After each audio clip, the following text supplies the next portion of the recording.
The alarm did not sound like any alarm I had heard before. I was 3 hours into my posting on Meridian Anchor when the walls began to hum a low red pulse, and every human in the corridor stopped talking at once. Not screaming, not running, stopping. That silence scared me more than the sound did. My name is Kalis Thornvey. I come from the Concord of Rin, a people who speak through light instead of sound, who touch only in ritual, who plan every action 3 steps ahead before we take the first one.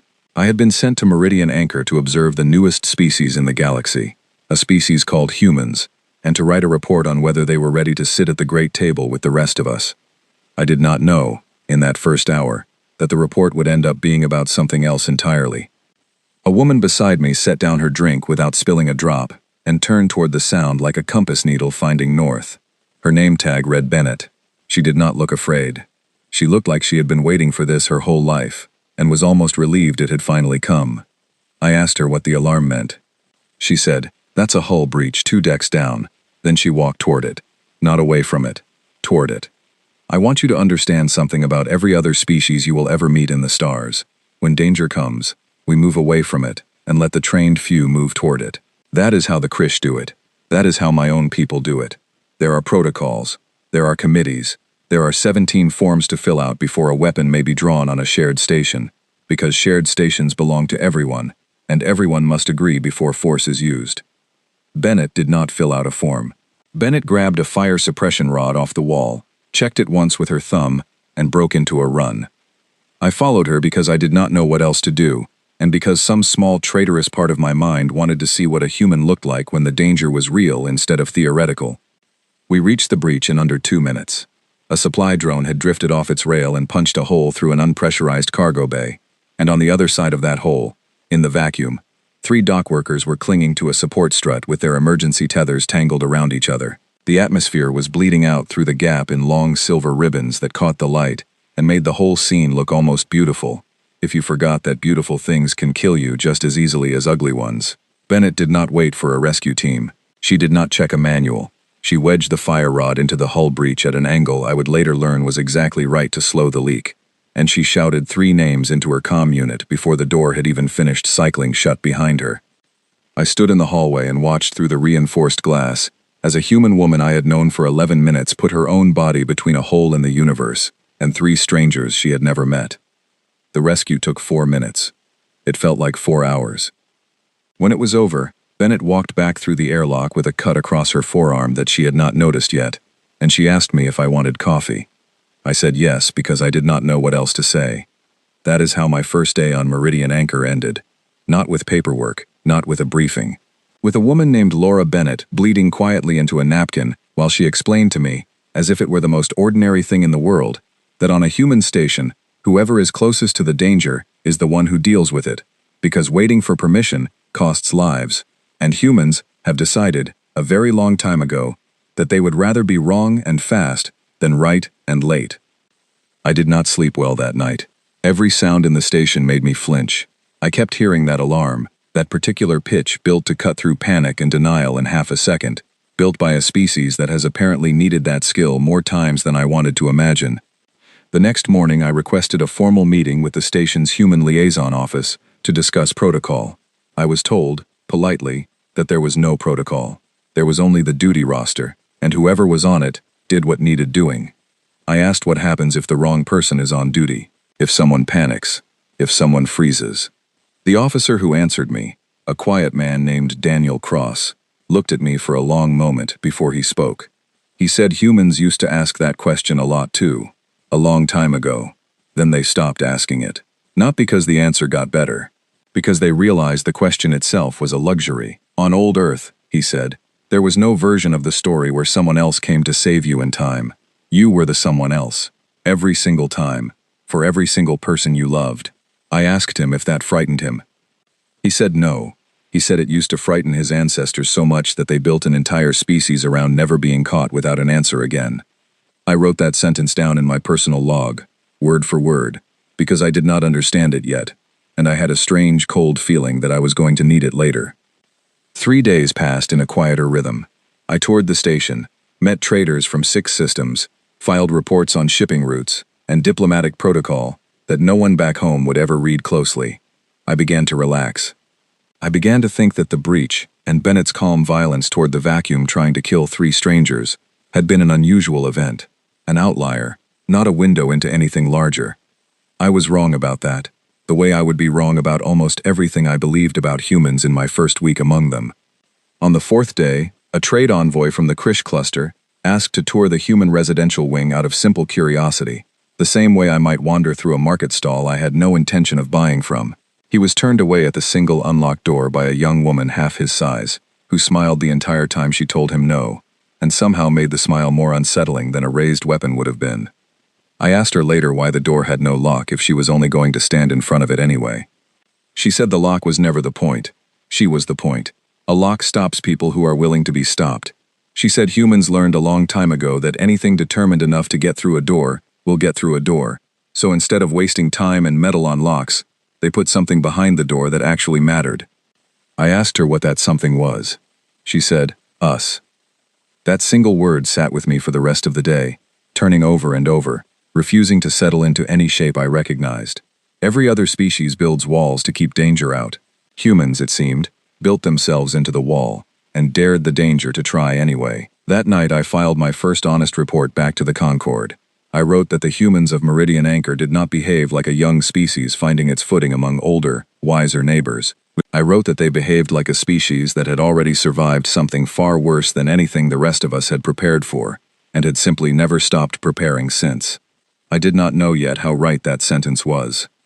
I did not know that within the week, I would watch that same preparation turn outward, against something that had drifted into our shared space with no warning and no mercy, and that when it did, every other delegation on that station would freeze exactly the way committees freeze, exactly the way locks fail, exactly the way careful, patient, reasonable species always freeze, when the moment finally demands something other than patience.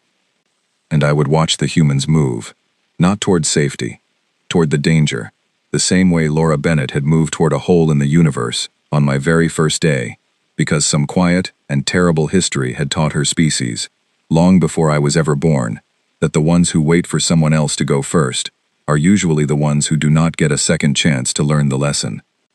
The ship came out of nowhere, which is a phrase I used to think was an exaggeration until I watched it happen with my own eyes.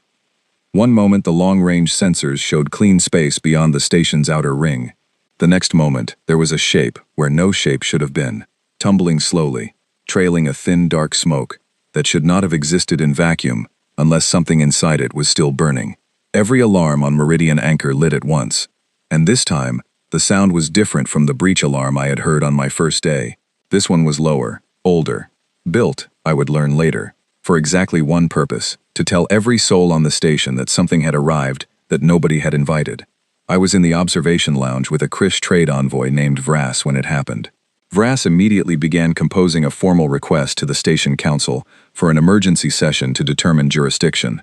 I remember thinking that was the correct response. That was the response my own people would have given. Gather the wise, weigh the risk, vote. Across the lounge, a human engineer named Grace Whitfield set down her tablet, looked at the shape on the screen for exactly 2 seconds, and said one word into her comm. Weapons. Not a question, not a request, a word, thrown into the air like a stone, already moving before it landed. I asked her how she could possibly know what the ship was before it had even been scanned. She said she didn't know. She said that was exactly why she said it. Because if she was wrong, the cost was an apology. If she waited to be sure and she was right, the cost was everyone on this side of the ring. I did not have an answer for that kind of math. I am not sure any of my people ever have. The unidentified vessel drifted closer, and the station's automated defense grid, the one every species had paid into equally, the one that was supposed to represent all of us acting together, did nothing. It simply sat there, waiting for the council to reach quorum, waiting for someone with the correct authorization codes to press the correct button in the correct order. I watched 3 human ships break formation from the docking ring without that authorization. They were small, ugly, almost, compared to the sleek diplomatic cruisers my own people favor.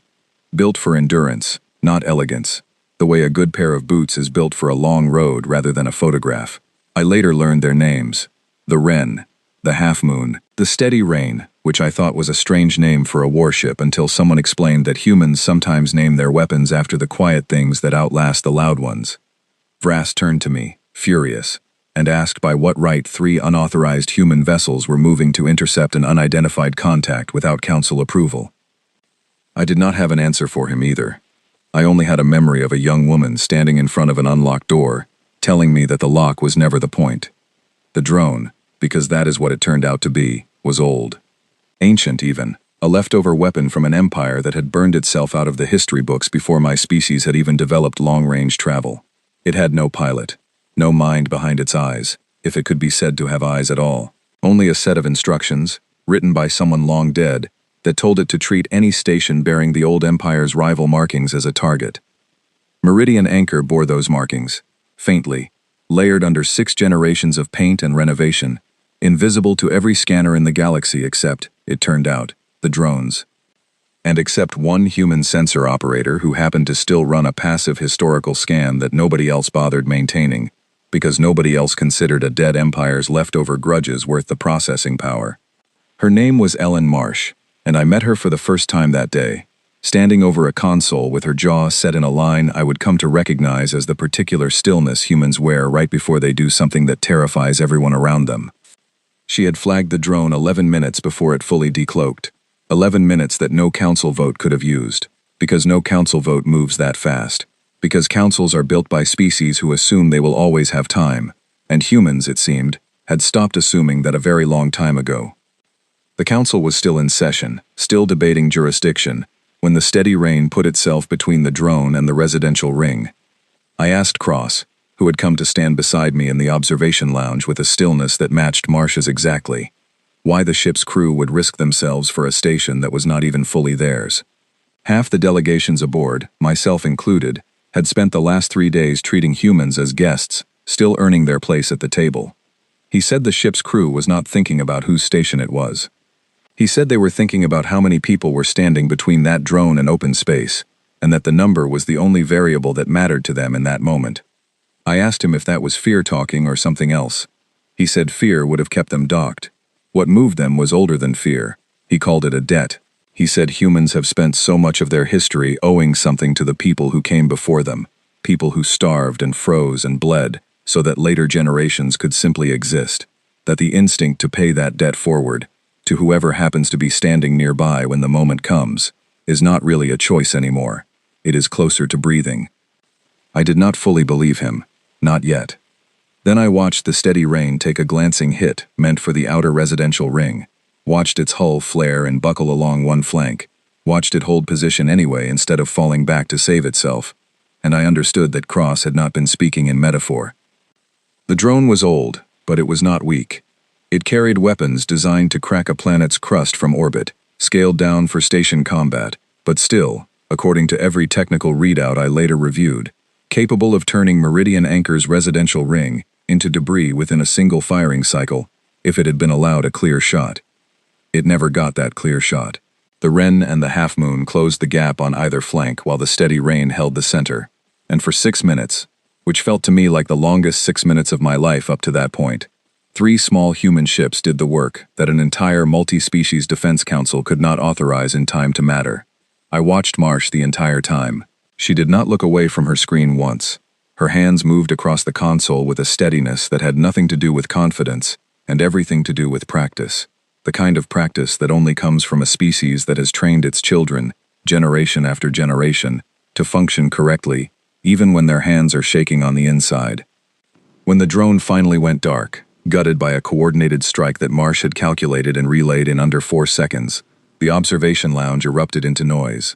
Delegates from 6 systems began talking over each other, some in relief, some already composing formal complaints about unauthorized military action on a shared station. The humans in the room did not celebrate. They did a head count. I watched Whitfield move quietly from group to group, confirming names, confirming faces, confirming that everyone who had been on that ring 5 minutes ago was still on it now. Only after the last name was confirmed did something in her shoulders loosen, and even then, it was not relief exactly. It was closer to the particular exhaustion of a task correctly finished. Nothing more, nothing less. I asked her afterward why the celebration in the room had felt so wrong to her. She said there would be time to feel something later, once she was certain there was nothing left to do. She said humans learned a long time ago that the moment you start celebrating is the exact moment you stop watching, and the thing you stop watching for is usually the thing that gets you.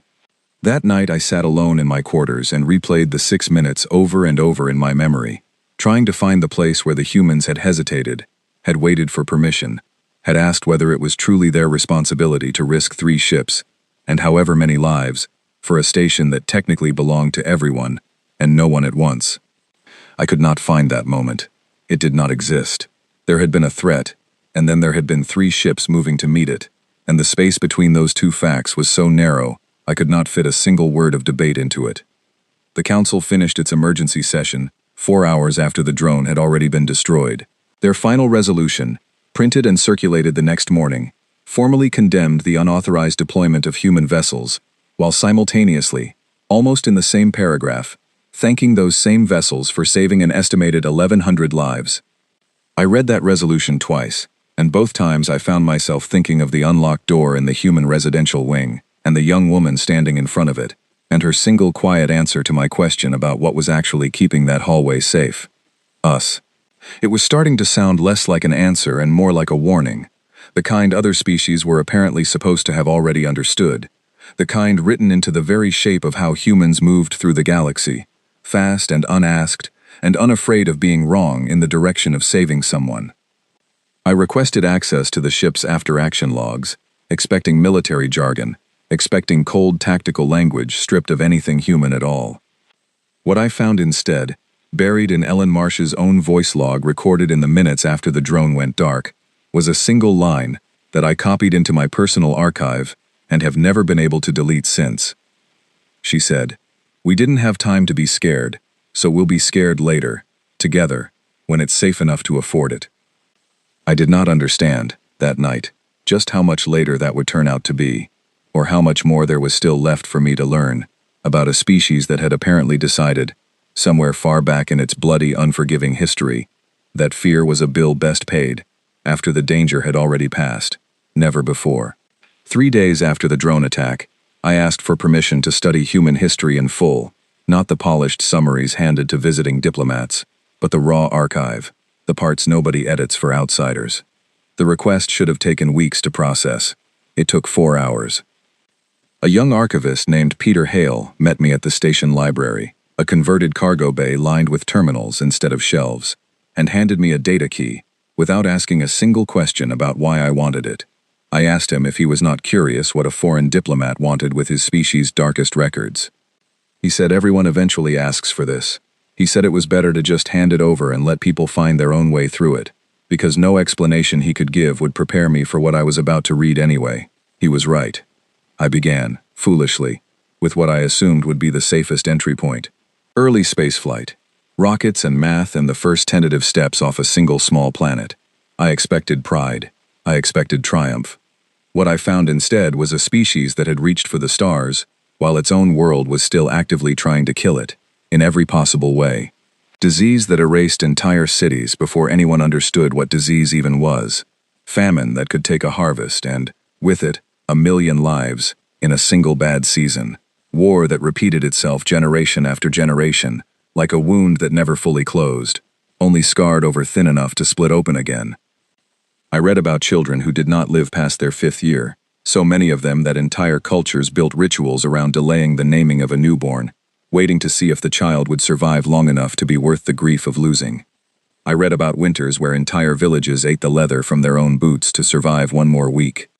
I read, and this is the entry that finally made me set the data key down and simply sit in silence for a long while, about a single century in which humanity endured 2 wars so large they reshaped the meaning of the word war itself. Wars that killed tens of millions. Wars fought with weapons crude enough that a soldier could watch, up close, exactly what those weapons did to a body, and then be expected to do it again the next morning. I asked Hale, when I finally returned to the terminal desk, how a species survives that. Not survives it once, survives it as a pattern, over and over, century after century, and still chooses, afterward, to build ships and reach outward into a universe that had given them absolutely no reason to trust it. He said his people did not survive it by being stronger than everyone else. He said they survived it by refusing to accept that surviving was optional. I did not understand the distinction at first. He explained it slowly, the way you explain something you have had to explain many times before, to many people, none of whom ever quite grasped it on the first telling either. He said other species, when faced with overwhelming danger, calculate the odds and sometimes choose to accept a loss, to preserve resources, to wait for a better position. He said humans, somewhere very far back, stopped being willing to make that calculation, not because they were braver, because they had learned, at a cost too large to properly describe, that accepting a loss when a loss could still be fought was the beginning of accepting every loss after it. He told me about a moment in that same brutal century, a single night when a city was being bombed, and the people sheltering underground kept singing, not because they were unafraid, but because singing was something they could still choose to do, while everything else was being taken from them. He said that story gets told to human children not as a tragedy, but as an instruction. You do not get to choose what happens to you. You only ever get to choose what you do while it is happening. I sat with that for a long time. I want to be honest about something here, because the checklist I hold myself to as an observer demands honesty even when it is uncomfortable. Part of me, reading those records, expected to find justification for the readiness I had already witnessed on this station. The unlocked door, the fire rod grabbed without hesitation, the 3 ships moving before the council could even finish taking attendance. I expected the history to explain the readiness the way a scar explains a wound. It did explain it, but it explained something else too, something I had not expected to find at all. I found humor. Not despite the horror, beside it, woven through it in a way that unsettled me more than the horror alone ever could have. I found records of soldiers, freezing in trenches with the sound of shelling never fully stopping, who wrote letters home about the terrible quality of the coffee. I found records of survivors of famine who, decades later, told stories about that time with a strange, sideways laughter, the kind that does not mean the pain is gone, only that the pain has learned to share space with something else. I asked Hale about this, about the whistling I had heard from Alves in the corridor days earlier, cheerful and untroubled, standing not 20 feet from a terminal displaying centuries of catastrophe. He said humans do not carry their history by remembering it constantly. He said they carry it by never fully forgetting it is possible, and then choosing, every single day, to build something anyway. He said the whistling and the horror are not contradictions. He said they are the same coin, and a species only survives long enough to build starships if it learns to hold both sides at once without dropping either one. I asked him if that was exhausting. He looked at me for a long moment, and something in his expression softened into something almost gentle. He said it used to be. He said his grandmother told him once that her own grandmother carried grief the way you carry a stone in your pocket, always there, never spoken of, worn smooth by decades of quiet handling, until it stopped cutting, and simply became part of the weight you were used to. I asked him what changed. He said nothing changed. He said that is simply what surviving looks like, up close, when you are the one doing it, instead of reading about it from a safe distance. I left the archive that evening carrying something heavier than the data key I returned to Hale at the desk. I walked the length of the human residential ring slowly, looking at it differently than I had looked at it before. The unlocked door was still unlocked. The corridor lights were still warm, deliberately warm, I now understood, chosen that way by people who had spent enough of their history in cold, gray places, that warmth had become a kind of quiet defiance all its own. I passed Bennett, off duty, sitting with 2 others I did not recognize, laughing at something on a small handheld screen. Her forearm still carried the faint mark of the cut she had gotten on my first day. Healed now, barely visible unless you already knew where to look. She waved me over without hesitation, the way humans do, as if inclusion were the default state of things rather than something that needed to be earned or negotiated first. I sat. I did not fully participate in the conversation, still turning over everything I had read, but I let the warmth of the room settle around me anyway, and for a little while I understood, in a way that had nothing to do with logic, why this species needed both the horror and the whistling in equal measure. One without the other would have broken them a long time ago. The horror alone would have crushed them into stillness. The whistling alone would have left them unprepared for a universe that has never once promised to be kind. Together, somehow, the 2 currents kept them moving. Later that night, alone in my quarters, I opened my personal log and began writing the section of my report I knew would be the hardest for my own people to accept. I wrote that humanity's readiness was not a policy. It was not trained into soldiers through simulation and doctrine alone, though there was plenty of that too. It was inherited, cell deep, passed down through generations who had no choice but to learn it the hard way, and who had decided, somewhere along that long, hard road, that the lesson was worth keeping, even after the immediate danger that taught it had finally passed. I wrote that other species build defenses to keep catastrophe out. Humans built themselves to survive catastrophe getting in anyway, because their own history had taught them, over and over, in ways no council resolution could ever undo, that the door does not always hold. That sometimes the wall does not hold either. That in the end, the only thing that reliably holds is the person standing behind it, refusing, for reasons buried so deep in their history, that even they can no longer fully name it, to let the story end there. I did not sleep again that night. I lay in the dark listening to the quiet hum of the station around me, and for the first time since arriving on Meridian Anchor, the sound did not frighten me. It reminded me of singing in a shelter, sung by people who could not stop the bombs but refused to let the bombs be the only sound left in the room. I understood, finally, why the unlocked door was never really about the lock at all. It was about who was standing behind it, and what that standing had cost them, generation after generation, long before I or anyone from my Concord had ever thought to ask. I did not expect to become part of the story I had been sent to observe. It happened on an ordinary afternoon, if any afternoon on Meridian Anchor could still be called ordinary, after everything I had already witnessed. I was walking back from the trade quarter with a bag of dried fruit Bennett had insisted I try, arguing quietly with myself about whether the taste was pleasant or simply strange, when the lights along the corridor flickered once, then held steady in a pattern I had not seen before. Not red, not the alarm color, amber, slow and deliberate, pulsing like something patient.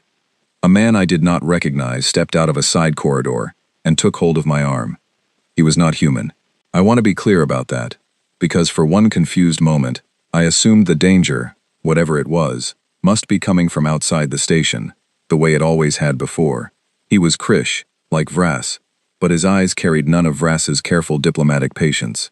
He said something quick and low in a dialect I only partly understood, something about a debt owed, and a Concord representative being worth more alive as leverage than as an ally. I understood enough of it to know that I was the leverage. I will not pretend I was calm. My people do not train for physical confrontation the way humans apparently do. We train for negotiation, for patience, for the slow art of making an opponent agree with you before they realize they have been persuaded at all. None of that training prepared me for a hand closing around my arm hard enough to bruise, or for the sudden, total absence of any clever words that might talk my way free of it. He pulled me toward the amber-lit corridor, away from the main concourse, and for 3 full seconds I believed, with a clarity that frightened me more than the danger itself, that no one was coming. Then I heard footsteps that were not running. They were walking, fast and level, the particular gait of someone who has already decided exactly what they are about to do, and sees no reason to waste energy sprinting toward it. It was Cross. He did not shout a warning. He did not ask the man to let me go. He simply closed the distance between us with a speed that did not match his unhurried steps, and the next thing I understood clearly was that I was no longer being held, and the man who had been holding me was on the floor, and Cross was crouched over him with one knee planted between his shoulder blades, speaking into his comm unit in a voice so calm it was almost conversational, as if he were reporting a minor equipment malfunction rather than a kidnapping in progress. I stood frozen against the corridor wall, my bag of dried fruit somehow still clutched in one hand, and I stared at Cross the way you stare at something you thought you understood, and suddenly realize you have only ever seen from the outside. He looked up at me once he had secured the man, and his expression shifted, just slightly, into something gentler. He asked if I was hurt. I said no. My voice came out smaller than I wanted it to. He asked if I wanted to sit down.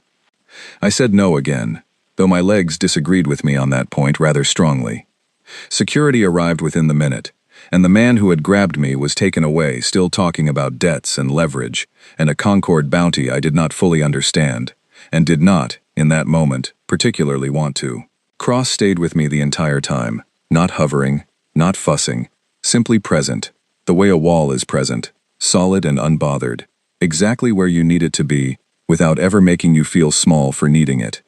It was Bennett who found us a few minutes later, having heard the Amber Alert from wherever she had been, and the first thing she did, before asking a single question about what had happened, was take the crushed bag of dried fruit gently out of my hand and replace it with a fresh one from her own pocket, as if that small correction mattered more than anything else in that moment. I laughed. I did not expect to. It came out of me sideways, cracked and strange, and once it started I could not immediately stop it, and underneath the laughing, something else was moving too, something that had been sitting very still and very cold in my chest since the moment that hand first closed around my arm. Bennett did not tell me to stop laughing.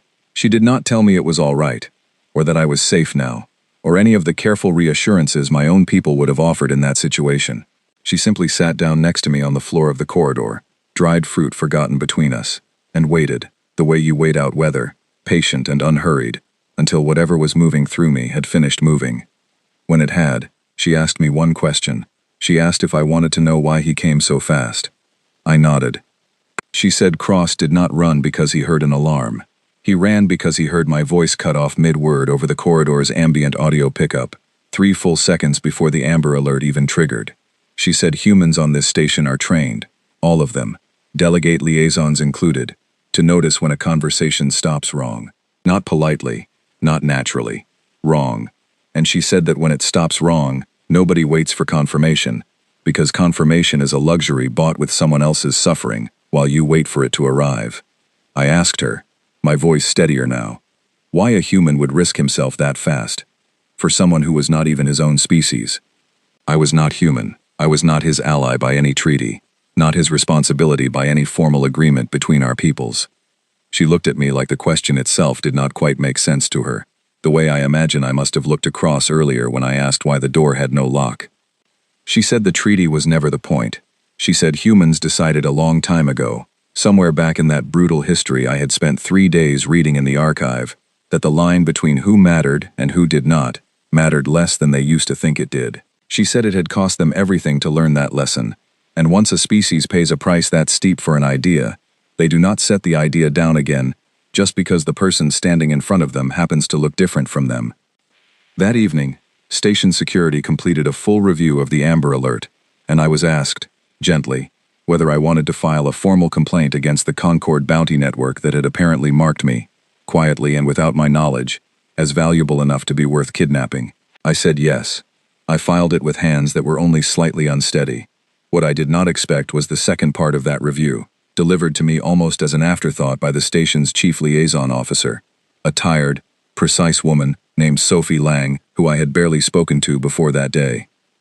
She told me that the incident had triggered an automatic review of station protocol because it was the 3rd unauthorized human intervention in as many weeks, and the Multi-Species Council was, once again, drafting formal language about jurisdiction and authorization and the proper chain of command for responding to threats aboard a shared station. I asked her, tired myself now in a way that had nothing to do with the hour, what the council intended to do about it. She said the council intended to require prior authorization for any armed response by any delegation, human or otherwise, going forward. She said it as if reading a weather report, flat and unbothered, the way you describe something you already know will not survive contact with reality. I asked her if the humans intended to comply. She looked at me for a long moment, and something almost like sympathy crossed her face, the particular sympathy of someone explaining a fact of gravity to a person who has only ever lived somewhere with no ground beneath their feet. She said humans would sign whatever paperwork the council required. She said they would nod politely in every session. She said the language would be filed and archived and referenced in every future diplomatic briefing about the human delegation's cooperative status. Then she said quietly that the next time an alarm sounded on this station, human feet would move before that paperwork ever crossed anyone's mind, exactly the same as they always had, because paperwork does not bleed, and the people it is meant to protect sometimes do. I understood, sitting there in her office with the bruise on my arm just beginning to darken, that I had finally arrived at the true center of my report. Not the unlocked door, not the ships that moved before the council voted, not even the archive full of famine and fire and quiet, stubborn singing in the dark. The true center was this. Every rule, every treaty, every carefully worded resolution, meant to bind humanity's readiness into something predictable and controllable, would, in the end, mean nothing at all, the moment a life was actually on the line, because humans had decided, long before any of us arrived to negotiate with them, that some debts are owed to the moment itself, not to the paperwork that comes after it. I went to find Cross before I returned to my quarters that night. I found him in the mess hall, alone, eating something plain and unremarkable, looking entirely unbothered by what had happened only hours earlier, as if putting a man twice his size on the floor of a corridor was simply one more task completed on an otherwise unremarkable day. I sat across from him and asked, finally, the question I had been carrying since the archive. I asked him how he lives with it, the readiness, the constant, quiet expectation that at any moment the floor might open and someone might need him to move before he has time to think. He set down his fork and considered the question with more care than I expected. He said he does not think of it as a burden. He said he thinks of it the way you think of breathing, something your body simply does, correctly, without needing your permission first. He said the day it starts to feel like a burden is the day something has gone wrong, and on Meridian Anchor, so far, nothing had. I asked him if he was ever afraid. He said yes, every time. He said the fear does not go away with practice. It just stops being allowed to decide anything. I did not have a response to that. I simply sat with him in silence for a while, two very different kinds of beings, sharing a table in a mess hall on a station built by no one and everyone at once. And for the first time since my arrival, the silence between us did not feel like the careful, measured silence of diplomacy. It felt like something closer to trust, quiet and unearned, and given anyway. The way I now understood humans seemed to give it to almost anyone standing close enough to need it. The council session that finally decided the matter took place 2 weeks after the Amber Alert, and I was permitted to attend as an observing witness, since my own attempted kidnapping had become, without my asking for it, one of the central pieces of evidence in the debate. The chamber was full that day, every delegation present, every species represented by someone in their finest formal dress, because everyone understood, even before the session opened, that whatever was decided here would set a precedent for every shared station built after this one. Vrass spoke first, and to his credit, his argument was not unreasonable. He said unauthorized armed response by any single delegation, however well-intentioned, undermined the entire principle of shared governance that stations like Meridian Anchor were built on. He said if humans could act without permission today, some other species might claim the same right tomorrow, and not every species that claimed it would be acting with humanity's apparent restraint. I watched several delegates nod at that. It was a fair point. It was the kind of point my own people are trained from childhood to construct and defend, careful and logical, and built to survive scrutiny from every angle. Lang spoke for the human delegation, and she did not argue against Vrass's logic at all. She agreed with almost every word of it. She said humans understood the danger of unchecked unilateral action, as well as anyone in that chamber. Perhaps better, given how much of their own history had been shaped by exactly that kind of danger, turned in the wrong direction. Then she said something that changed the entire shape of the room. She said the council was welcome to draft any resolution it wished. She said humanity would sign it, honor its language in every formal setting, and reference it in every diplomatic briefing going forward, exactly as it had signed every other resolution asked of it since joining the wider community of species. She said the resolution would also, functionally, change nothing at all. A murmur moved through the chamber at that, somewhere between offense and confusion. Vrass asked, with careful diplomatic restraint that did not fully hide his irritation, what exactly she meant by that. Lang said humans do not experience the choice to act in a crisis as a choice at all. She said asking them to wait for authorization before responding to an immediate threat was, from the human perspective, roughly equivalent to asking someone not to flinch when a hand moves suddenly toward their face. The instruction can be given. It can even be sincerely agreed to in a calm room, on a calm day, with no danger anywhere nearby. It simply will not survive the actual moment it was written for. She said this was not defiance.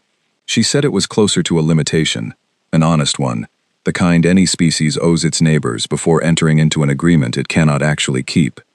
The chamber sat with that for a long moment, and I found myself, unexpectedly, thinking of the archive again, of children who did not live to be named, of soldiers writing home about bad coffee between one battle and the next, of a species that had spent so long living without the luxury of waiting, that the luxury itself had, somewhere along the way, stopped being something they were capable of trusting. It was Cross who spoke next, invited forward by Lang, to address a question one of the older delegates had raised about human military discipline, whether readiness of this kind could ever truly be reconciled with restraint. He said something I have carried with me every day since, word for word, and I offer it here exactly as I recorded it, because I do not believe I could improve on it by changing a single syllable. He said humans are not choosing between restraint and readiness. He said they had simply learned, at a cost most other species in that room could not fully imagine, that restraint is what happens after the danger has passed, never during it. He said every human standing on Meridian Anchor would gladly debate policy, attend every session, sign every treaty, and argue every fine point of jurisdiction for as long as the room required, right up until the exact moment someone's life depended on the argument ending instead. He said at that moment, and only at that moment, the debate simply stopped mattering to them, not out of arrogance, but out of a kind of grief, so old it had become instinct, the grief of every ancestor who had ever waited one moment too long for permission that never came in time. The chamber was silent after that, in a way I had not heard it be silent before. The resolution that emerged from that session, after several more hours of debate that I will not recount here, because very little of it changed the outcome that had already become obvious to everyone in the room, contained a single clause that would go on to define every shared station built afterward across the length of known space.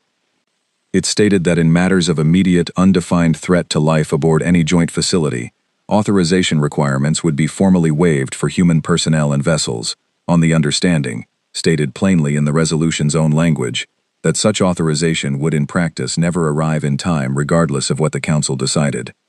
Every other delegation retained the standard authorization requirement. Only humans were named as exempt. I have read that clause perhaps 100 times since it was ratified, and I still find something quietly devastating in the plainness of its wording. It does not celebrate humanity. It does not praise their courage or their sacrifice. It simply states, in flat legal language, a fact that every species aboard that station had already watched prove itself true, over and over, in the weeks leading up to the vote. Only humans may enter without permission, because humans had already demonstrated, at real cost to themselves, that permission was never truly the thing standing between them and the moment they were needed.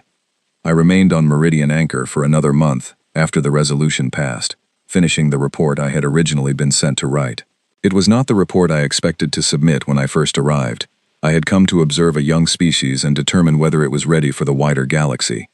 I left having learned that the question itself had been built backward from the start. Humanity was not waiting to be judged ready by the rest of us.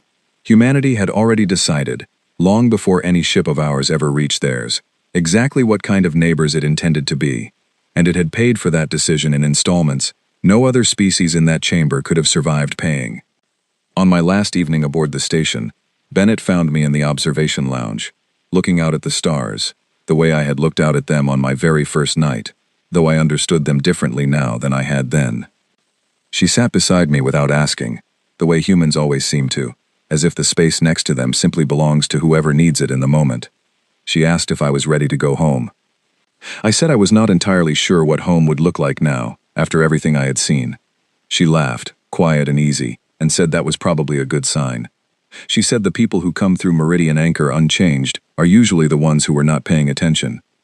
We sat together for a while without speaking, and I found myself thinking of that unlocked door in the human residential wing, the one I had first noticed on my earliest day aboard the station, back when I still believed it was simply a careless oversight. I understood now that it had never been carelessness. It had never even really been about the door at all. The door was unlocked because the people behind it did not need one, because somewhere in their long, brutal, unlikely history, humans had decided that the strongest lock any door could ever have was not built from metal or code, but from the simple, unbearable certainty that whoever stood on the other side of it would move, without hesitation and without asking anyone's leave, the very instant it was needed. I did not say any of this to Bennett. I did not need to. She already knew it about her own people the way you know the shape of your own hand, too familiar to require explanation, too deep to ever fully put into words. Instead, I asked her, half joking, half genuinely curious, whether she would teach me that card game with the terrible odds one more time before I left. She grinned, already reaching for the worn deck she kept in her jacket pocket, and said of course, though she warned me I was probably going to lose again. I probably did. I do not fully remember. What I remember instead is the sound of her laughter, filling the quiet lounge, warm and unhurried, the same warmth I had felt in every corridor of that residential ring since my first confused night aboard the station. I remember thinking, as the cards fell in patterns I did not understand, and did not need to, that this was the truest answer to the question my report had been asked to settle. Not the ships, not the archive, not even the resolution itself, though all of it mattered, and none of it could be separated from the rest. The truest answer was simply this: a species capable of that much readiness, that much willingness to bleed for strangers without asking first, and still capable, in the very same breath, of sitting on a worn couch teaching a nervous alien diplomat how to lose gracefully at cards, was not a danger to the galaxy at all. It was the reason the galaxy, whether it fully understood this yet or not, had just become a great deal safer than it had ever been before. I filed my report the next morning, before my transport departed. I titled it simply, using the same words the Council had used in its final resolution, because I could not find any language of my own that captured the truth of it more precisely than theirs already had. Why only humans may enter without permission? Not because they demand the right. Because they have already earned it. One unlocked door, one unauthorized ship, one bruised arm, and one quiet, unhurried afternoon of cards at a time. And because somewhere deep in a history none of the rest of us will ever fully carry, they decided, long before any of us arrived, to ask them to explain themselves. That permission was a debt owed to the people who come after, never a condition placed on the people who need saving right now.